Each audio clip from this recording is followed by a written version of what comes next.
दोस्तों सुजलॉन एनर्जी की बात करें तो स्टॉक के अंदर आज भी गिरावट हुई और काफ़ी बड़ी गिरावट हुई।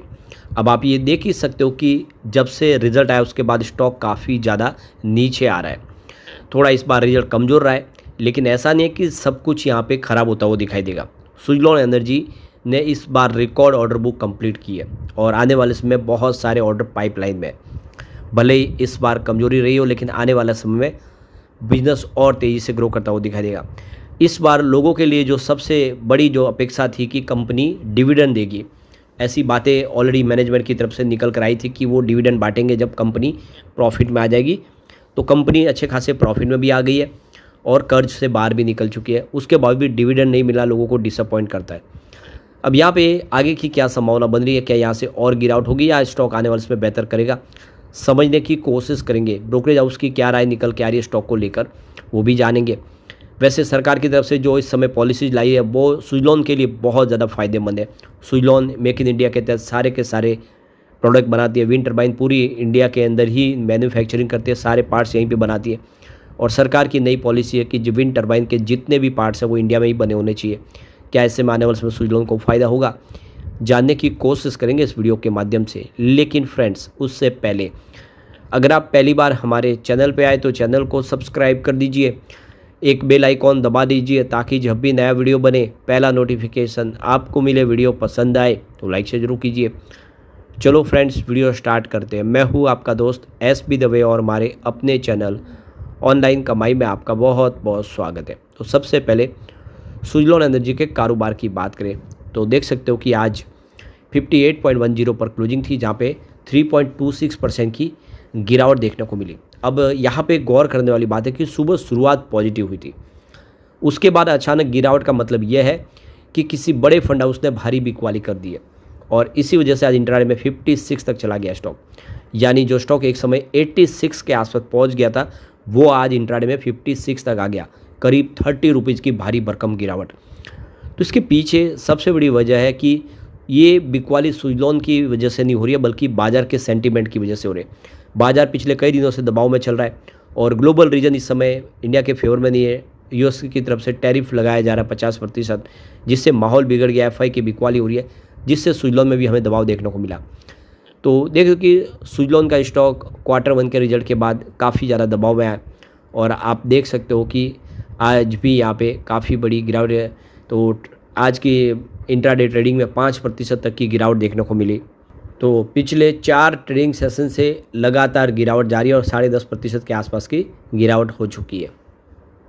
तो पिछले मंगलवार को कंपनी ने अपने Q1 के नतीजे जारी किए थे और तब शेयर 64.25 के आसपास ट्रेड कर रहा था रिजल्ट के पहले।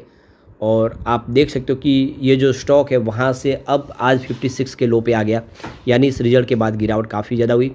वैसे सितंबर 2024 में इसने 52 वीक का अपना एक फ्रेश हाई बना दिया था 86.04 का, और वहाँ से लगभग 35% टूट चुका है।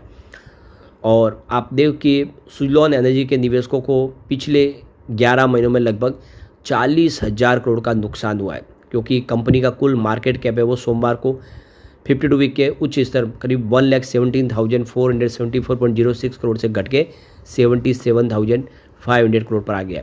यानी इस स्टॉक में बहुत ज़्यादा नुकसान हुआ उनको, जो ऊपर के लेवल पे फंस गए। 40,000 करोड़ का भारी नुकसान। तो 1 जून 2000 तक अब देखें तो ये 20% के आसपास की इसमें गिरावट आ चुकी है।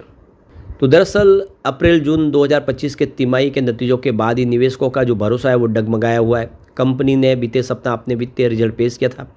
इस दौरान कंपनी ने इसका जो कंसोलिडेटेड नेट प्रॉफिट है वो 324 करोड़ बताया, जो पिछले साल की समान तिमाही के मुकाबले 7.2% कम है। प्रॉफिट में गिरावट की मुख्य वजह 134 करोड़ रुपए का डिफर्ड टैक्स चार्ज। इस टैक्स चार्ज के कारण प्रॉफिट में बढ़ोतरी सीमित रही। हालांकि कंपनी के रिवेन्यू में शानदार बढ़ोतरी दर्ज की गई है, करीब 55% की ज़बरदस्त ग्रोथ देखने को मिली और 3,117 करोड़ तक पहुंच गया है रिवेन्यू, जबकि पिछले साल की समान तिमाही में ये 2,016 करोड़ के आसपास था। तो कंपनी का रिवेन्यू तो ज़बरदस्त बढ़ा है, मतलब बिजनेस बढ़ा है। EBITDA में भी 62% की ज़बरदस्त जंप देखने को मिली, जो 599 करोड़ तक पहुंच गया है। EBITDA मार्जिन 18.4% से सुधर के 19.2% तक पहुंच गया। तो बाकी सब मोर्चे पे तो काफ़ी अच्छा काम किया है।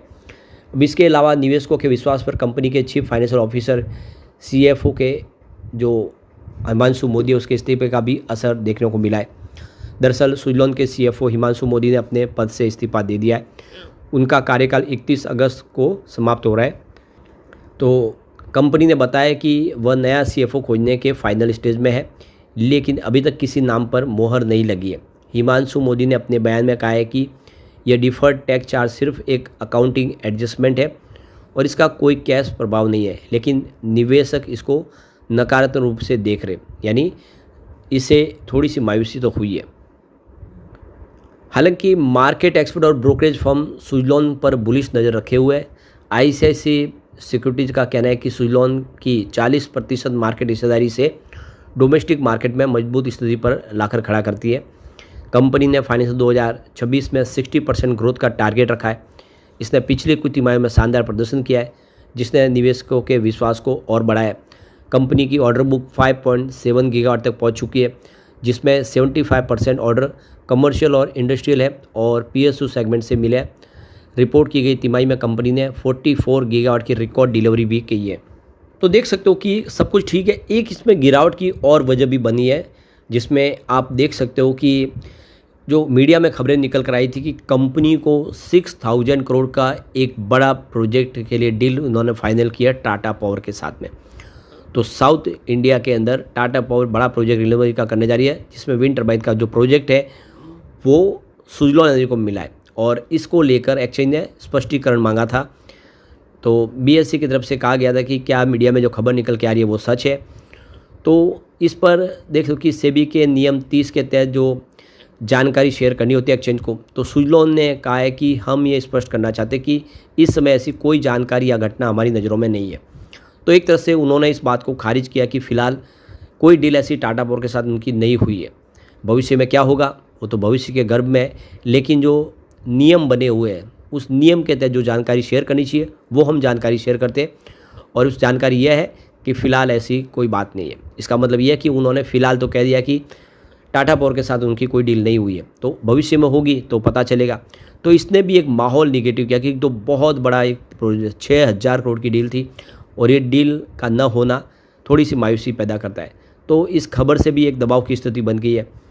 तो अब आप देख सकते हो कि 700 मेगावाट के विंड टरबाइन का जो प्रोजेक्ट था वो बड़ा एक प्रोजेक्ट आने वाले समय कंपनी पूरा कर सकती है, लेकिन ऐसा हुआ नहीं, जिससे थोड़ी सी दबाव की स्थिति बनी है। लेकिन आने वाले समय हो सकता है कि ये प्रोजेक्ट वापस आगे बढ़े और इससे आने वाले समय टाटा पावर और सुज़लॉन एनर्जी दोनों को ही फ़ायदा हो। तो यहाँ पे सुज़लॉन एनर्जी को लेकर शेयर एनालिस्ट का कहना है कि कंपनी के सामने फ़िलहाल कई चुनौतियाँ हैं, जिनमें वित्तीय स्थिरता बनाए रखना, प्रतिस्पर्धा का सामना करना, नए प्रोजेक्ट हासिल करना शामिल है। हालांकि लंबी अवधि के लिए रिन्यूएबल एनर्जी सेक्टर में अपार संभावना है। सुज़लॉन जैसे पुराने ब्रांड्स इसका लाभ उठा सकते हैं, लेकिन अल्पकालिक निवेशकों को अभी सावधानी बरतने की ज़रूरत है। यानी इस समय अगर आप देखें आपका नज़रिया लंबा है तो कोई चिंता की बात नहीं, बिजनेस मॉडल अच्छा है। कंपनी के पास इस समय बहुत सारे प्रोजेक्ट है, काफ़ी बड़े जो बड़े बड़े कॉरपोरेट घराने उनके साथ में इनकी डील है, वो लगातार ऑर्डर दे रहे। तो लंबे समय में कंपनी के लिए कोई चिंता की बात नहीं। शॉर्ट टर्म में हो सकता है कुछ दबाव बने, आने वाले समय स्थिति सुधरेगी। और यहाँ पे क्लियरली आप देख सकते हो कि म्यूचुअल फंड ने लगातार अपनी होल्डिंग को बढ़ाया है। मार्च 2024 में मात्र 1.9% की होल्डिंग थी म्यूचुअल फंड की, जो जून 2025 आते थे 5.2% तक पहुँच गए। यानी इस गिरावट का फ़ायदा उठाया जा रहा है और म्यूचुअल फंड बहुत सारा निवेश करे। यहाँ तक कि FI ने भी अपना निवेश बढ़ाया। मार्च 2024 में 19.6% की होल्डिंग थी, जो जून 2025 तक 23% तक पहुँच गए। तो यहाँ पे FI और म्यूचुअल फंड काफ़ी सारा निवेश करे, जो इशारा करे कि आने वाले समय सुज़लॉन बेहतर करेगा। लेकिन फ्रेंड्स, कोई भी इन्वेस्टमेंट करने से पहले अपने फाइनेंशियल एडवाइज़र से एडवाइस ले ले या अपना खुद का रिसर्च करें, क्योंकि मैंने वीडियो आपके एजुकेशनल पर्पज़ के लिए ही बनाया। वीडियो पसंद आए तो लाइक से जरूर कीजिए और चैनल को सब्सक्राइब कर दीजिए। Thank you friends.